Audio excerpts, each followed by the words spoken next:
안녕하세요. 저는 경북대 철학과 정랑림입니다. 제 전공은 예술철학과 문화철학입니다. 현재 철학과에서는 예술철학, 문화와 매체철학 등을 강의하고 있습니다. 제 연구 주제는 2017년에 출판된 놀이하는 인간의 철학과 오늘 제가 소개해 드릴 감각의 부활, 예술 생리학과 예술의 종말 이후의 예술에서 잘 드러납니다. 저의 학문적 관심은 합리성을 토대로 한 근대성을 놀이와 예술 생리학을 통해 극복하는 것입니다. 놀이와 예술 생리학은 모두 보편적 존재로서 인간보다는 개별자로서 인간, 특히 신체에 주목합니다. 놀이하는 인간의 철학과 마찬가지로 감각의 부활 역시 한국연구재단의 재정 지원 사업인 저술사업의 결과물입니다. 감각의 부활은 그간 필자가 예술의 종말과 예술 생리학에 관한 다수의 논문을 토대로 합니다.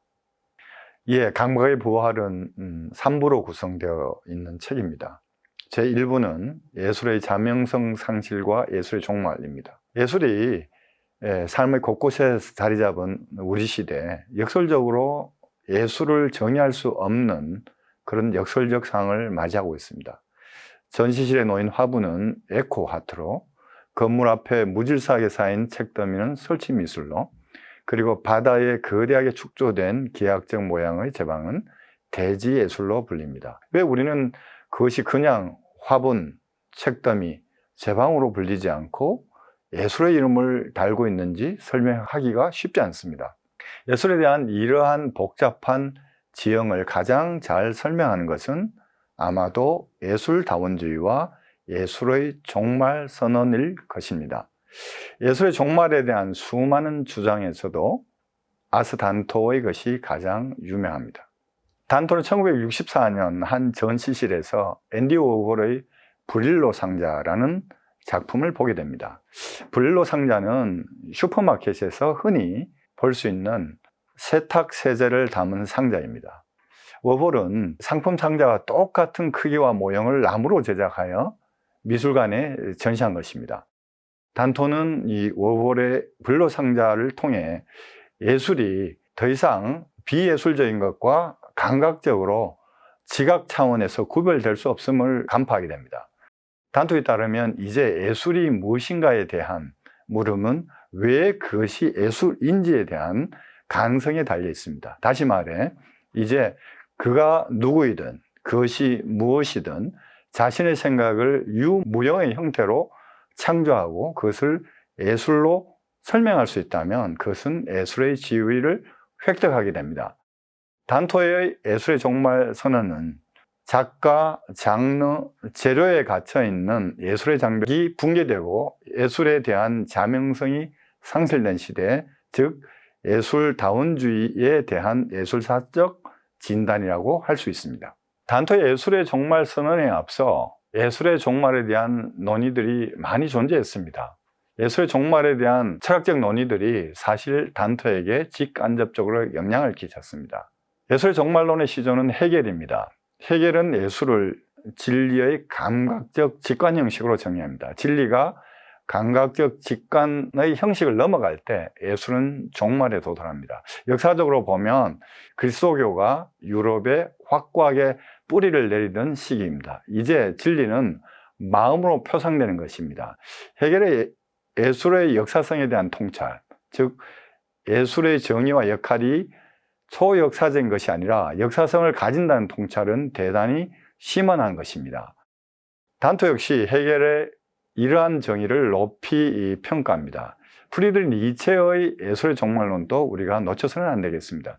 니체는 일체의 가치를 힘의 의지라는 것으로 평가합니다. 니체는 예술을 힘을 고양시키는 디오니소스적 예술과 힘을 쇠잔하게 하는 데카당스의 예술로 구분합니다. 디오니소스적 예술의 예시는 그리스 비극이고 데카당스 예술의 전형은 근대 예술, 특히 바그너의 음악이라고 봅니다.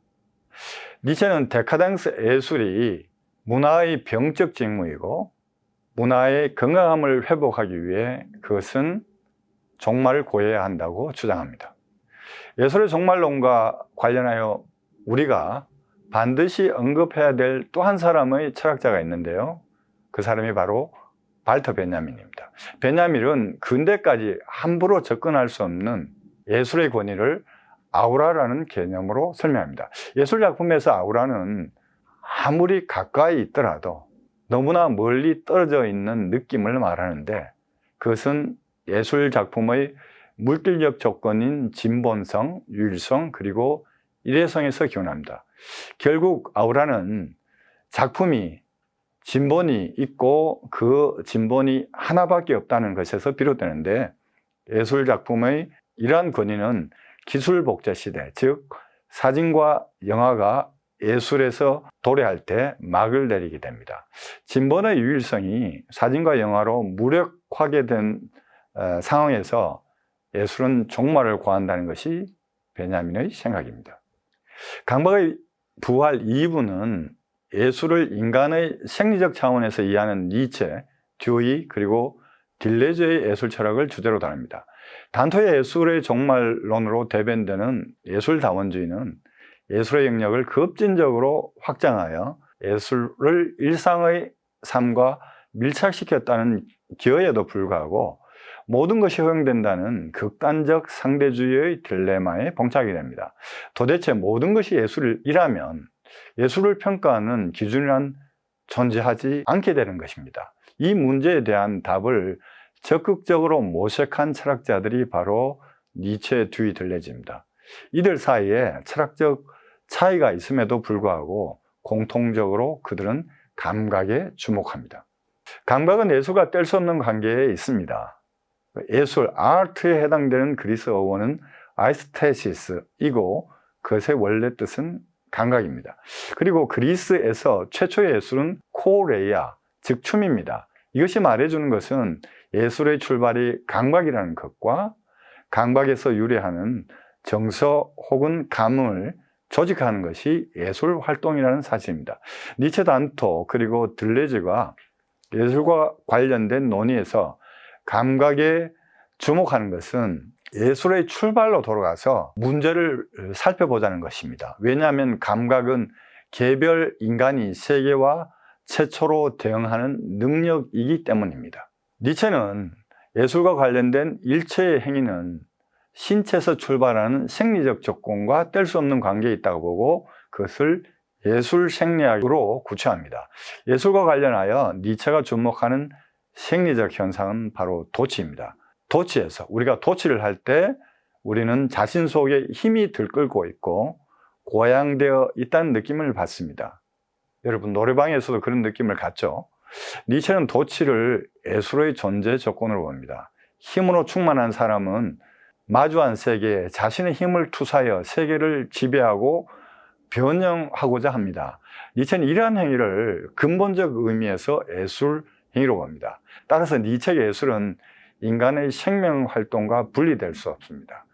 도취할 수 있고 고양된 힘으로 자신의 세계를 조용할 수 있는 한 모든 인간은 예술가의 지위를 가지게 됩니다. 그렇다고 니체는 모든 형태의 도취와 그 결과가 동일한 것으로 보지는 않습니다. 그것은 힘의 의지란 척도에서 평가되어야 하고 그 결과도 마찬가지입니다. 그래서 니체는 예술을 디오니소스적 예술과 데카당스 예술로 구분합니다. 듀이 역시 미적 체험의 출발을 감각 경험에서 찾습니다. 듀이는 모든 종류의 경험에 기쁨과 슬픔, 환희와 비탄, 평온과 불안 등의 감정이 포함되어 있다고 합니다. 그는 이러한 감정이 바로 미적인 것의 출발이라고 봅니다. 그에게 미술, 음악, 무용 등의 분과와 예술의 출발, 즉 점선 그리고 리듬과 균형 등은 모두 몸이 세계와 마주하는 경험에서 획득한 것입니다. 문명은 바로 이러한 경험을 통합하고 보다 고차적인 방식으로 구현한 데서 성취된다고 봅니다. 따라서 인간은 근본적으로 예술적이지만 경험을 조직하고 통합하는 단계에서 질적인 차이가 발생할 수밖에 없습니다. 저희가 문명화된 삶의 척도로서 예술을 제시하는 것도 이러한 의미에서입니다. 들레즈 역시 예술의 출발을 감각에서 찾습니다. 그는 예술작품을 감각들의 기호로 묘사하는데 예술작품에서 감각은 정동과 힘들의 관계의 기호 혹은 이미지의 집적이기 때문입니다. 예술은 감각으로 제각되는 힘의 강도와 리듬을 표현하는 것입니다. 힘은 우리에게 사실은 보이지도 않고 들리지도 않지만 감각은 힘이 일으키는 사건을 증언합니다. 들레즈에 따르면 보이지 않고 들리지 않는 이 힘을 보여주고 들려주는 최고의 매체는 예술입니다. 들려주는 힘과 감각을 작품 속에 가장 잘 구현하고 있는 대표적 사례로 프란시스 베이컨의 인물화를 꼽습니다. 베이컨의 흉측한 얼굴과 도살장의 분해된 소와 돼지를 모델로 하는 그 그림은 바로 보이지 않는 힘을 그림을 통해 보여주는 것입니다. 예술의 기준은 대상의 재현이 아니라 감각 속의 힘을 얼마나 정직하게 형상화하는가입니다. 감각의 부활 3부는 예술 생리학에 기초한 세 철학자의 논의를 토대로 우리 시대 예술을 평가하는 것입니다. 오늘날 예술의 복잡한 지형을 구분 짓는 것은 쉽지 않지만 제가 생각하기는 대체적으로 다음의 경향성이 두드러집니다. 첫째, 오늘날의 예술은 작가, 작품, 감상자의 구별이 모호해지고 있습니다.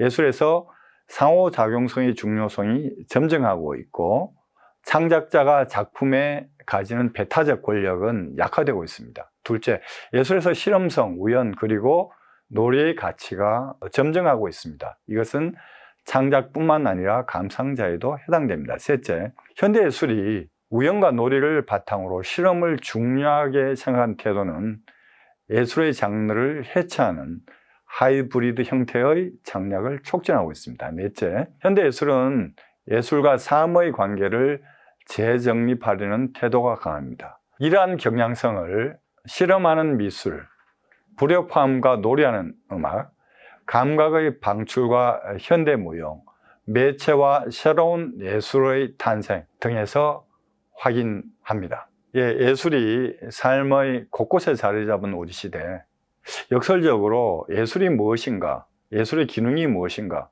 등에 대한 답을 내리기가 쉽지 않습니다. 부디 예술에 대한 이 복잡한 지형에서 이 책이 여러분에게 조금의 길라잡이 역할을 했으면 좋겠습니다.